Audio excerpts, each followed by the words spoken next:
So today, like we have medical image processing, and as like right from the beginning, if I have to say, Alan Turing wanted a machine to think like a human being, and from then onwards, research has begun. And then we have machine learning, we have artificial intelligence, we have linear regression techniques, and so on. So initially, image was regarded as a data, information. It all began with newspaper industry. So instead of putting a single image, they wanted to, instead of explaining it with lots and lots of words, they wanted to explain it with an image, and they were very happy. So initially, an image was regarded as information. But later on, when lots and lots of images came into existence, these images blurred as data, and we have to perform some processing, and we have to extract information from that. So having this in mind, image processing came into existence and is still in existence. So like having this in mind, today we will be seeing about our medical image processing, which means how image processing is used in medicine. As we all know, with the advent of technology, we have lots and lots of images and signal which are being given as outputs by the various diagnostic techniques. So these images should be processed. So in order to process these images, we have to come out with an image processing technique. So in this particular session, I have given us a problem statement which states that we are in need of developing an image processing technique which is capable of identifying the lesions, and it should also classify whether it is a mammograph with a lesion or a mammograph without lesion. So yeah, so this is what I have written. We have to develop an image processing technique to find out whether it is a lesion or a background. Also, we have to find out whether it is a mammogram with a lesion or not. So in all these cases, if we see, first we should understand the image, because only we can, yes sir, you can go to the next slide. So we can only understand the image. For a machine, it is just a two-dimensional matrix which has got some junk numbers. So we should understand the image, and accordingly we have to write the program for that. So that's why I have given metadata. So what is a mammogram? So in this, if you see, mammogram is an image which is captured after passing X-ray through the specimen, and then it is observed on that X-ray sheet, and that X-ray sheet is digitized, and then we have a digital mammogram. So the moral of this slide is, in a digitized mammogram, if there is a high intensity region, then that high intensity region corresponds to lesion. And if there is a low intensity region, then that low intensity region corresponds to background. That's it. But again, I'm wrong here. All the high intensity regions are not lesions. So there are some false alarms. So what to do in this case? Again, that's an area of research which we are not going to concentrate today. Fine. So now our idea is we have to extract the high intensity region. And after extracting the high intensity region, we have to obtain some features, and then we have to feed it to the already developed algorithm. So I'm repeating the last line which I'm saying. We are having the images, mammograms. From these mammograms, we have to extract the features, and these features should be given to a classification technique. Next slide, sir. So we have an image, we have to extract the feature, right? If the image itself has got outliers, outlier is a term which is associated with the data mining. In, computer science engineers always read data mining. So that's why I even encourage my research scholars to at least have a knowledge about data mining. So they don't believe in the data they have. First, they have the data, and then they check for outliers. So what exactly is an outlier is, if you see, anything and everything in the world has a pattern. Actually, yeah, it's a symbiotic relationship. Whether we believe it or whether we do not believe, anything and everything in the world has a symbiotic relationship, and there is a pattern in numbers. The idea is finding out the pattern. So that is where we have to work. But there are few numbers which do not follow a pattern. Those numbers are called outliers. So those outliers should be removed. Okay, so to give you an example, how does the bank finds out fraud detection? So like to take myself as an example, when the salary is credited, I use my ATM card more. But when it is the end of, like 20, 21, 22, I don't use it at all. But if somebody uses it on 21, 22, 23, 24 again and again, immediately I get an alert saying that this is not the pattern in which you use your debit card. Kindly check whether it is you. So this is called outlier. Something going away from the pattern is called as outlier. And those outliers are not good. Unless and otherwise, we are writing a program for fraud detection. Okay, so if we want to write a program for general pattern recognition, yes, we have to remove the outliers. So likewise, we have to perform pre-processing either to remove noise or we have to highlight the region of interest. And after that, we are doing segmentation in order to remove the lesion region. And from the lesion region, we have to extract the features. Again, every box in the block diagram is a research area. So pre-processing. So by pre-processing, we mean highlighting the region of interest or removing noise.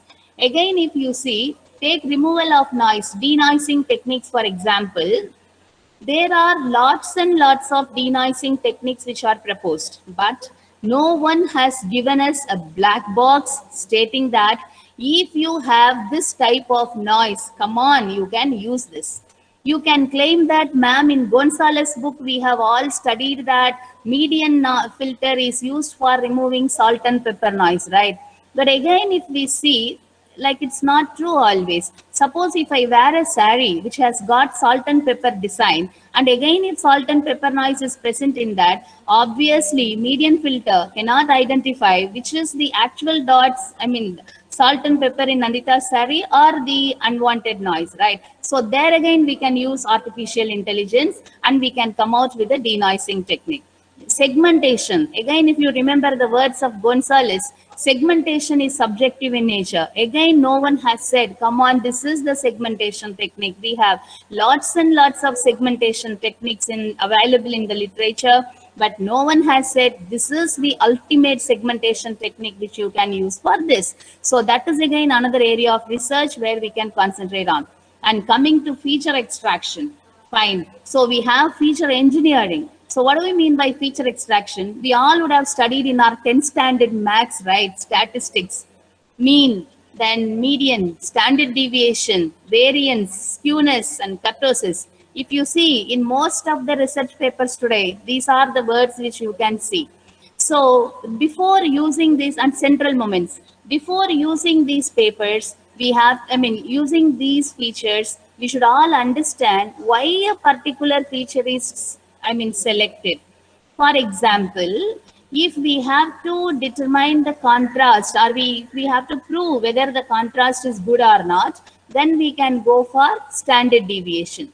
Suppose if we have to find out the flatness of the lesion region, then we have to go for kurtosis. Suppose if we have to find out, whether the lesion is on the left side or right side, then we should go for alignment. So alignment is better defined by skewness. So likewise, before using a feature, we have to know why that feature is used. Again, I am saying the conventional mathematical features may not explain the characteristics of the image or the signal directly.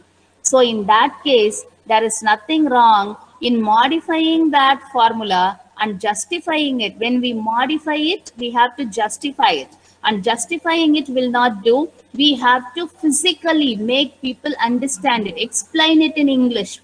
Actually, now the idea is something is in English. So like morning we started with, we want in English, we wrote a problem statement. And for that problem statement, we are trying to find out some mathematical formula and we are using MATLAB and we are solving it, right? When we come out with a new feature, first we will have max formula. That max formula we should justify, and after justifying the max formula, we should explain it in a clear English which is understood even by a normal person who is novice to the area of image processing.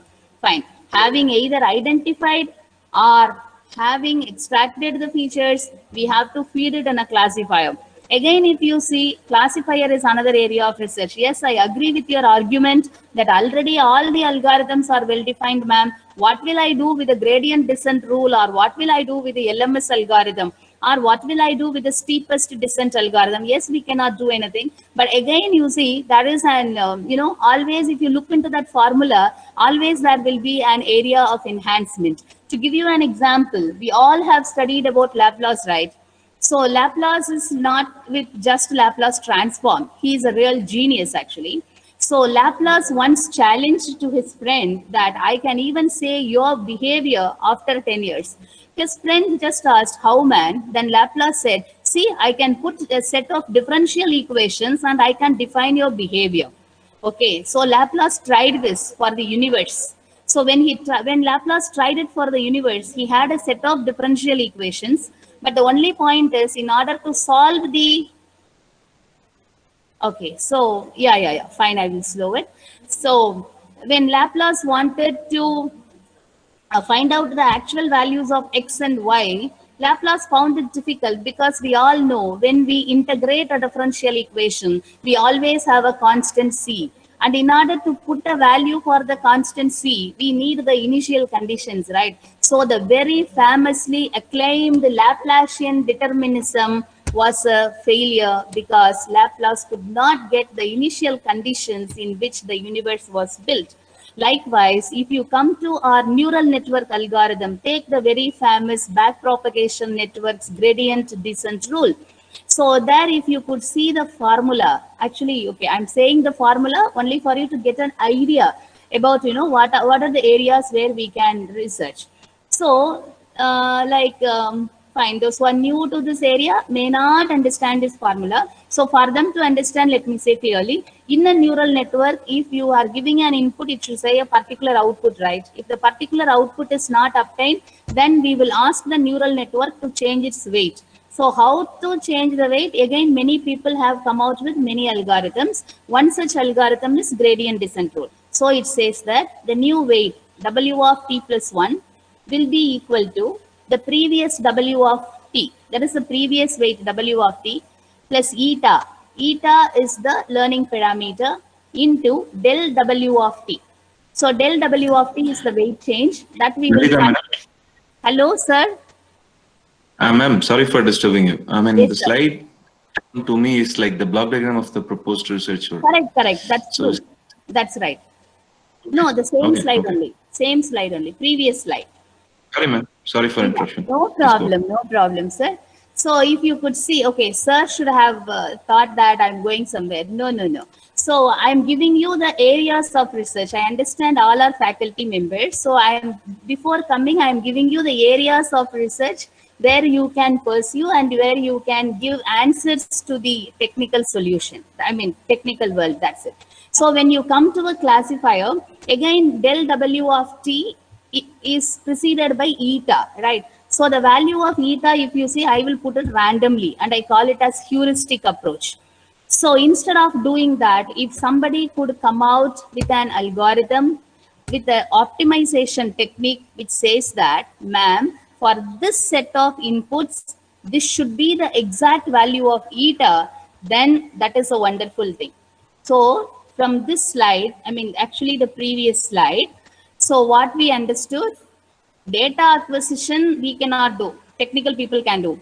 And the next step is pre-processing, where denoising is still a gray area of research. We have to perform, or you have to come out with a denoising technique which should distinguish the desired region with the undesired region, even when both of them are looking exactly the same. And in segmentation technique, if we could come out with a segmentation technique saying that, ma'am, for mammogram, this is the best segmentation technique, then another area of research. In feature extraction, if you could come out with coin a new feature, again, you don't worry.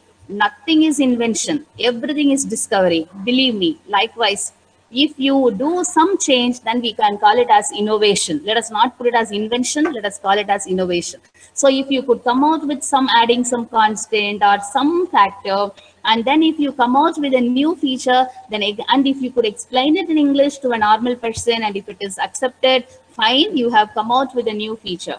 And then classifier also, there are so many classifiers, I mean algorithms, but all those algorithms are loaded with constants. So if we could replace or if we could find an optimization technique for all those constants, then fine, we have done a big deal. So coming back to our work, I like in this, nothing like that has been done, but conventionally, like we have performed pre-processing, segmentation, feature extraction, and classification.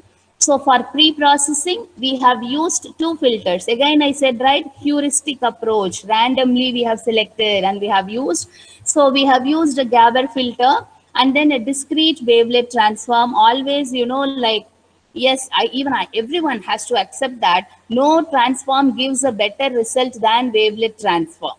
Okay, so if you could see, always wavelet transform comes out better. But in this particular case, it has been proved that Gabor has given a good value in terms of entropy. Fine.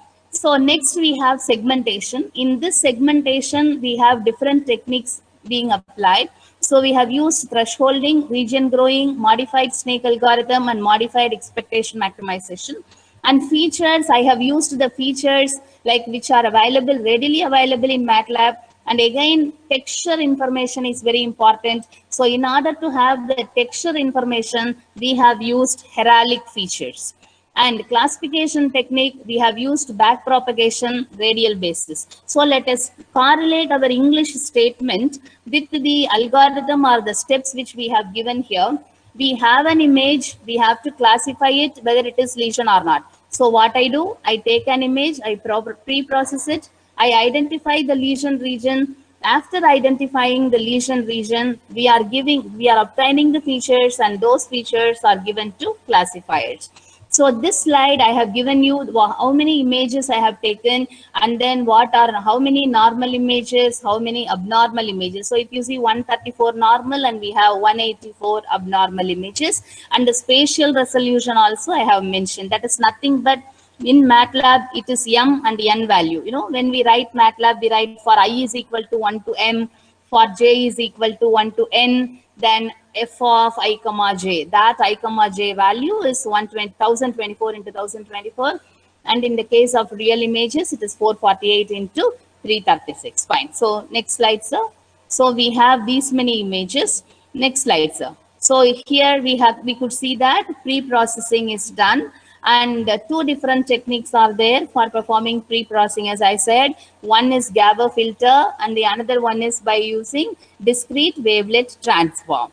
Okay, so again, one more fact which I want to say here is, when we are applying an image, denoising technique, first we should know which noise is predominantly present in that particular image. So any noise can be modeled as Gaussian noise. That is why communication people, we say, you know, additive Gaussian white noise channel. So anything can be modeled as a Gaussian distribution. Okay, I accept it. But again, we should know that in this particular modality, this will be the noise. For example, if somebody is working in ultrasound, then speckle noise is predominantly present. So therefore, we should learn about the noise. We should learn about the probability distribution function of the noise, and then we have to choose a particular filter. So that is our idea. So next slide, sir. Yeah, so for you to understand, I have given you the 3x3 filter bank which has been used here. And as you all know, like this Gabor filter as such is applied on the image, and then we have obtained an output image. Now, how to compare or how to say that my image is better than the previous image? That is, after applying Gabor filter, this image looks good, noise is removed. Can we see the image and say noise is removed? Okay, of course we can say to some extent, but again it is subjective in nature. So in image processing, if you see, image enhancement and image segmentation are purely subjective in nature. There is no max method to say that this factor is high, so it is like that. So we came out with our own factors. So we used entropy and standard deviation. Entropy is the amount of information which is present in the image, and standard deviation, it gives an idea about the contrast. So what we did, we applied Gabor filter, and then we have obtained the edges. Why of all I have obtained the edges, you should think? Because if you see, edge provides the actual information. So what is an edge in an image? An edge corresponds to the set of pixels where the intensity changes from one level to another. So if there is a change from the background to the lesion image, then from low intensity to high intensity, there is a change, right? So that change we have to identify, and that is all about the edges. So that is why we are always we are always interested in the discontinuities. Actually, even when wavelet transform was proposed, a wavelet filter, for example, if it is Haar or Debussy, or it can be Koiflet, Simlet, whatever, if the wavelet could identify the discontinuity to the best, then that particular wavelet is best suited for that particular application. That's it. So always we are interested in identifying the discontinuities in our image. So in our image also we have lesion. So from the background to the lesion, where is the change? So that boundary, I should not say boundary technically, that's English, but in image processing, I should say only edges. So those edges should be visible. And then in order to measure that, I said actually there are no, formula, but we have used entropy and standard deviation, and that is what I have given. So next slide, sir. Yeah, I have given you the output images. And then as I said, you see, this side you can see the enhanced image, removal of noise, and then I have obtained the edges from the original image, and I have obtained the edges from the enhanced image. Next slide, sir.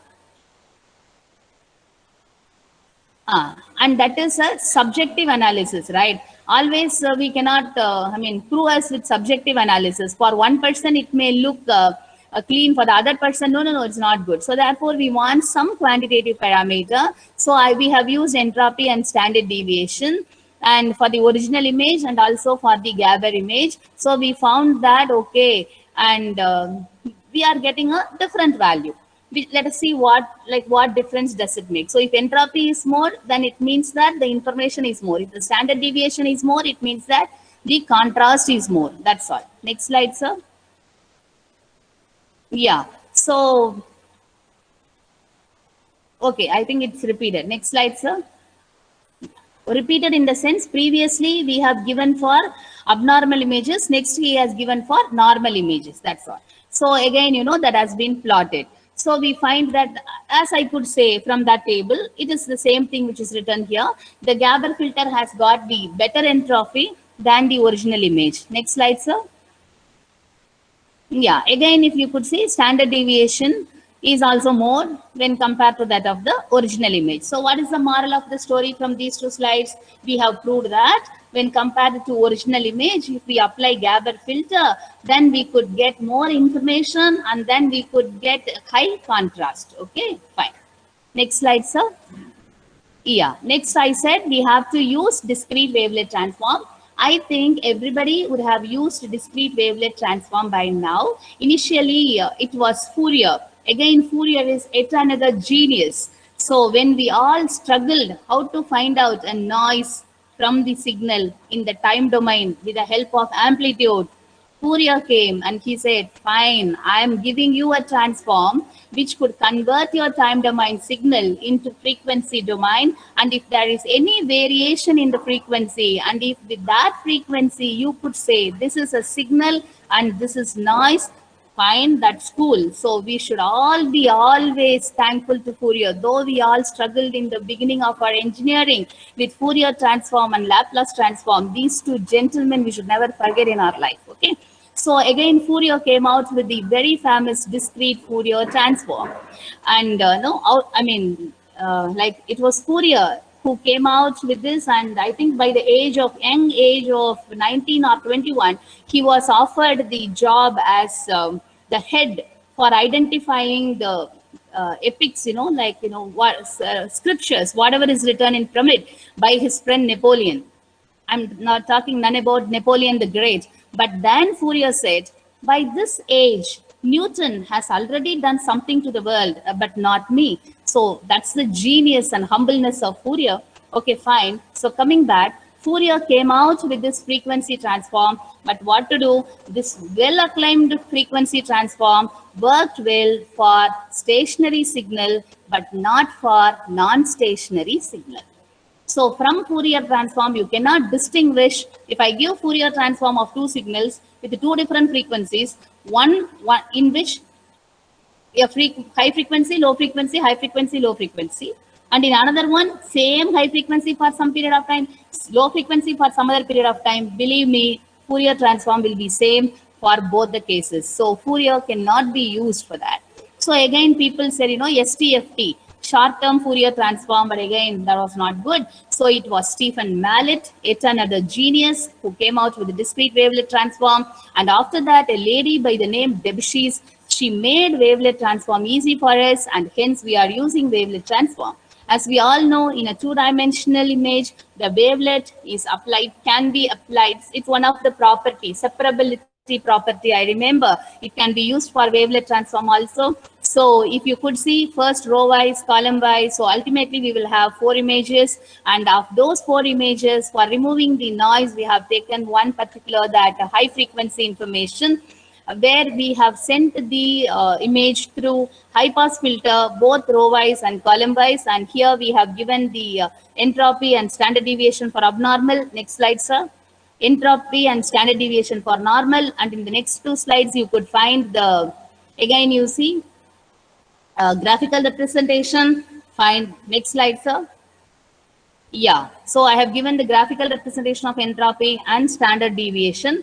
So here again we can say, okay, the standard deviation is good for few but not for all, right? So from this itself you could see, in the previous case of Gabor filter, clearly Gabor outperformed the original image, but here it is not so. So that is the moral of the story, which we will find in the next slide. Next slide, sir. Yeah, so we have compared Gabor and we have compared our DWT, and we found that for this particular application, Gabor filter worked well. So we have decided to keep Gabor filter for pre-processing in this particular research. Next slide, sir. Again, in terms of standard deviation, you could see that it's Gabor filter, it is working well. Fine. So our first step, if you remember, next slide, sir. So if you see, the first step is now over. Next slide, sir. This also I have explained now. Yeah, the first step, pre-processing, is over. Next comes segmentation. Here also I'm going to speak little more. See, in segmentation, as I said, we are having 2 different types of segmentation. One is discontinuity based segmentation, where I said edges, points, lines are very important, right? And the another one is region based segmentation, where we are not interested in the discontinuities, but we are trying to pick all the like pixels, similar pixels, and that is called region based segmentation. And there you have so many techniques, and fine. So here we have used thresholding. So let us go one by one. Sir, thresholding, sir. Next slide, sir. Next slide. Okay. So in this next slide, sir, this is what I have given. Explain further. That's all. So in thresholding based approach, okay, you can read the slide, or to say it in simple words, you take the histogram for the image. First, convert the image into grayscale. Take the histogram. If you are lucky, you will have, exactly, you will have a point at which there is an intensity variation. That intensity, you can fix it as what? As a threshold. And anything greater than the threshold can be regarded as lesion. Anything less than threshold can be regarded as a background. And background we do not want, right? So actually, background, all the pixels will not be 0. Black means 0, right? But it is not black and white image. We have taken grayscale image. So 0, 1, 2, 3, like that the intensities will be there. Our eye cannot identify 0 intensity from 1 intensity and all. But still we do not want them. They are background, right? So we are zeroing it. So that's what we have given. So what is the idea here? If any pixel value is greater than the threshold, retain it. Copy the same value. Otherwise, make them as 0. Next slide, sir. Yeah, you can see the outputs here, you see. But few of the outputs are not visible in this thresholding technique. We have to work on it. But anyhow, right, we came out with a thresholding technique. For some images, it has given even the outputs, right? So we wanted to quantify the outputs. Next slide, sir. Yeah, next slide. Yes, so quantifying means here we have used these parameters, Yeah, in image processing, if you see, then we have to go for feature extraction. They take everything as a polygon. But in this particular case, if you see, if you use these parameters, they take everything as an ellipse. So yeah, again we all know, right? Niels Bohr, he claimed that in an atom all the electrons are revolving around in circular motion. But afterwards, Sommerfeld came and he corrected Niels Bohr, saying that actually all the electrons are running, I mean, orbiting in the elliptical motion, and circle is a special form of ellipse where the major axis length is equal to minor axis length.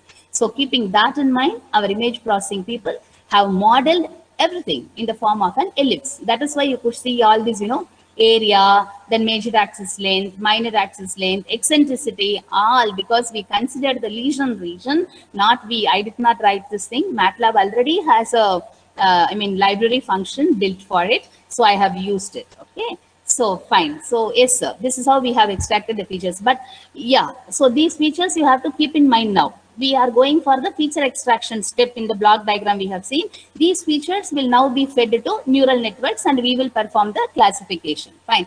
Thresholding is one such technique. I cannot say by applying thresholding, I got these features, I have given it to the algorithm, it's better, right? So we have tried with other techniques also. Next, sir. Yeah, so first thresholding over, next is region growing. Region growing is again yet another technique. Yeah, I think I'm boring everybody, but okay, only few minutes, we came to the end, okay. So in region growing technique, if you could see, again, the name says, you see, growing. A seed, from a seed, a plant grows, right? Likewise, we have to select a seed pixel. Seed pixel means what? Any representative pixel intensity which you believe it belongs to the lesion region. So you have to select that seed pixel, and any pixel similar to that intensity is our region of interest, right? So we have to have it. Remaining, what we should do? We should discard it. In English, it is easy to say. Any pixel similar to that representative pixel, retain it. So always, the problem lies in converting an English statement into maths and maths into a coding. So how to convert it here? Let us think. It's time for all to think. Think and say now, this is my English statement. What is the statement? Any pixel which has intensity similar to the seed pixel should be retained. Otherwise, it should be 0. So what to do? We have to think. Okay. So what is ma'am saying? Any pixel similar. Similar is an English word. Which maths operator we can use to replace this similar? Like that you should think. Okay. We don't have any operator for similarity, right? Okay, we studied in our maths that similarity theorem and all that, but that you cannot apply here, right? So what we can do? Okay, we will use dissimilarity, and then we will see if dissimilarity is less than they are similar. Super. What is the dissimilarity operator? Definitely it is nothing but difference operator. Okay, so I have taken a seed pixel. For example, if my intensity is 50, the intensity which I have chosen is 50, and if the intensity which I want to compare is 20. So we found out that difference operator. Pakka. Difference means what? Is it 50 minus 20 or 20 minus 50? Both are right in difference operator. But there is a problem here, right? Magnitude is same. We want only magnitude. Magnitude is same, but what is wrong? Sign is wrong. So some people will say 50 minus 20. Some people will say 20 minus 50. So we should solve this argument. How to solve it? How did Euclid solve this? We all know the very famous Euclidean equation, right? The distance between the 2 points x1, y1, x2, y2. What is the formula? x1 minus x to the whole square. Have you ever wondered why Euclid used x1 minus x to the whole square? Because he wanted to say x1 minus x2 or x2 minus x1. If you put a whole square, then the sign vanishes. So likewise, here also, if you see, it can be 50 minus 20 the whole square or 20 minus 50 the whole square. Our MATLAB is allowing you to use absolute operator. We can even use absolute operator. So you see, similar pixels is what we wanted to do. So what we have done here, 50 minus 20 the whole square. We have found out a formula. 50 is A minus the 20 is what? Pixel intensity. Pixel intensity, two-dimensional image, right? So f of I comma j. F is image. What is I? The number of rows. So how will you write in MATLAB? This is your statement. A minus f of I comma j the whole square. So to MATLAB, you should say what is I, right? So how will you say I? For I is equal to 1 to m. Then for j is equal to 1 to n. Again, it will ask, right, what is m, what is n? I do not know. What is m, what is n? In our research database slide, I said, right, 1024 into 1024 m and n.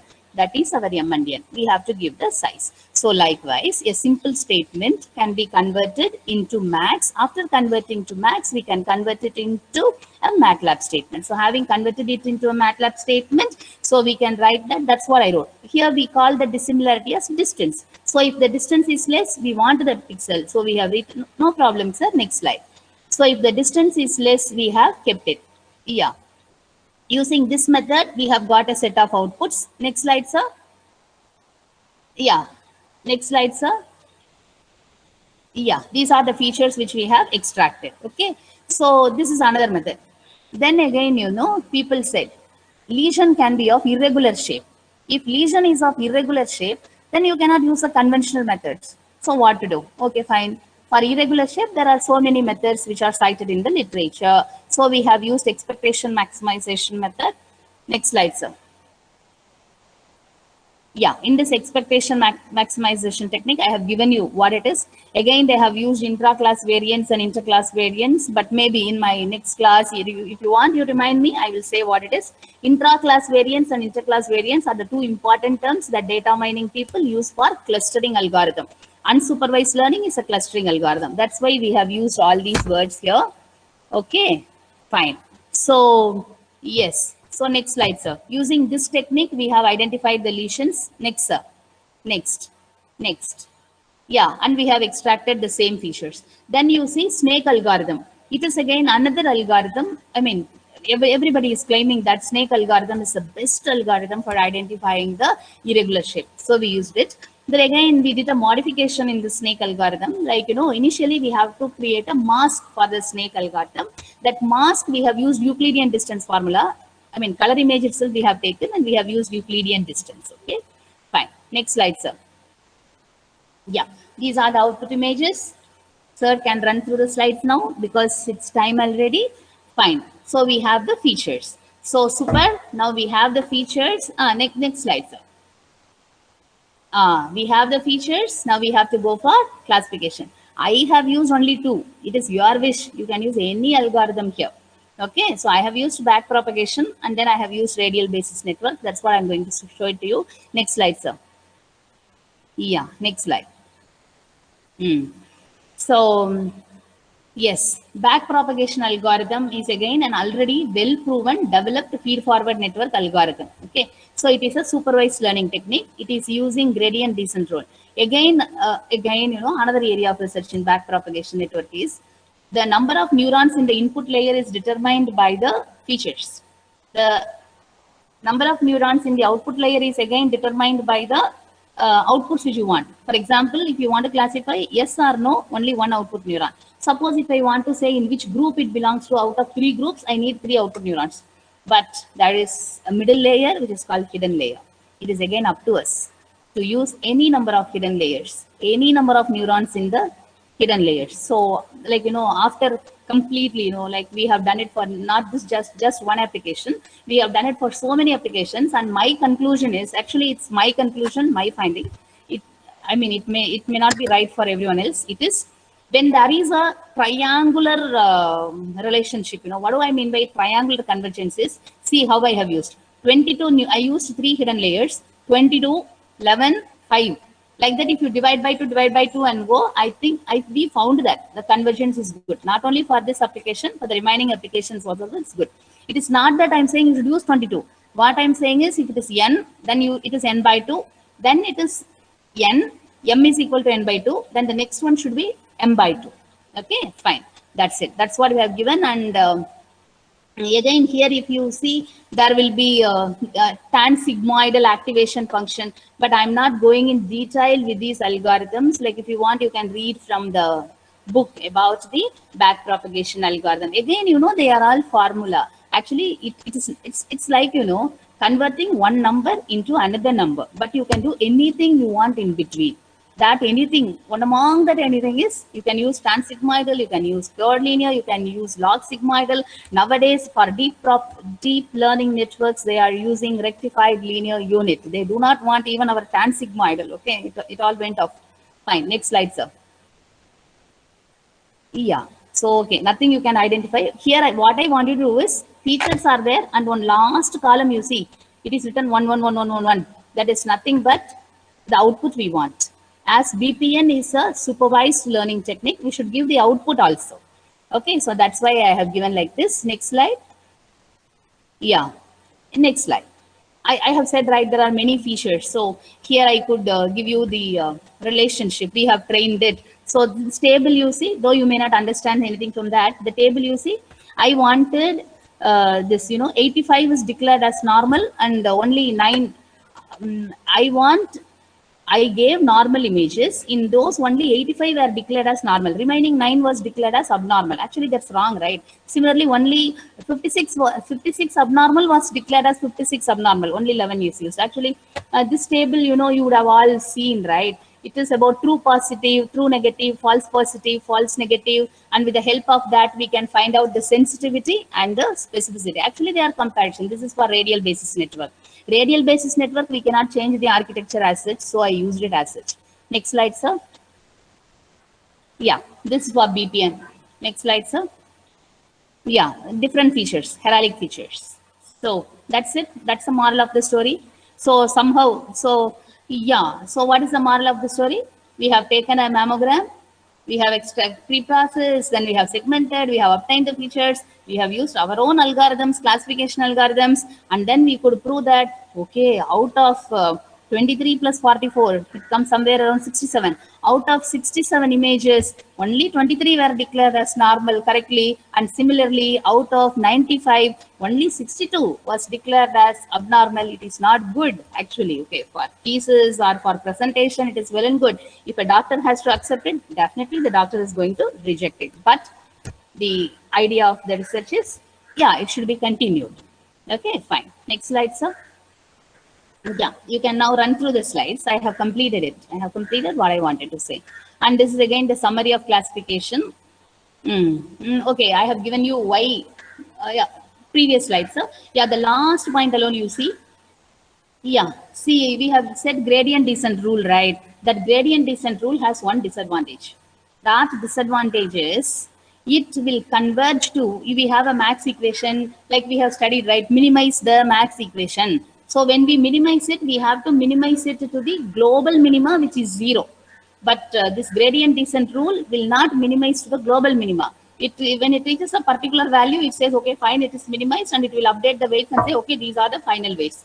Actually, that's the problem. And another thing is, I said that del W of t, right? That del W of t will be infinitesimally small at some point of time because it's an iterative algorithm, or it will be infinitesimally large. That's why if you run BPN initially with random weights, okay? So instead of using LM, if you use random weights, at times it will converge soon, but output will be very bad. But it will take time. It will converge later, but the output will be good. That's because of this problem. People wanted to rectify this problem, and they have rectified this problem using LSTM. Okay, that is a recurrent neural network. Initially, with the recurrent neural network, they could not do it. They tried, and then they went for long short-term memory, and they did it. Yeah, fine. Next slide, sir. Okay, these are all the conclusions, like what all story I said. I have concluded it. Next slide, sir. Let us go to the future work and let us see whether there is some area of research for everyone. Yeah. So you see what I have written. These are all the areas of research. Actually, when we began the research, I came with this problem was given to my research scholar, for whom Prabhu is the international examiner. So, the problem which I gave was even for low contrast mammograms, because you see, when we go for digital mammography, in order to get a clear mammogram, they increase the dosage of X-rays. So it will be harmful. So that's why we thought, let it be so. Even by giving a low dosage, let us get a low contrast image. That low contrast mammograph, we have to enhance. So that was the initial motto. Fine, it's okay. So I said, right, recurrent neural network and then LSTM, that we will see in our next session. Fine. And always I wrote pixels, right? So if you go to a doctor and if they say that, okay, you have an abnormality and area is pixel, what will we understand? So instead of saying pixel, it should be in terms of centimeter or millimeter or all that. Okay, thank you all for listening to me patiently. For the first 10 minutes, I was talking only to myself that I didn't even know, like I didn't see the WhatsApp. Okay, so sorry for that. Yeah, thank you all.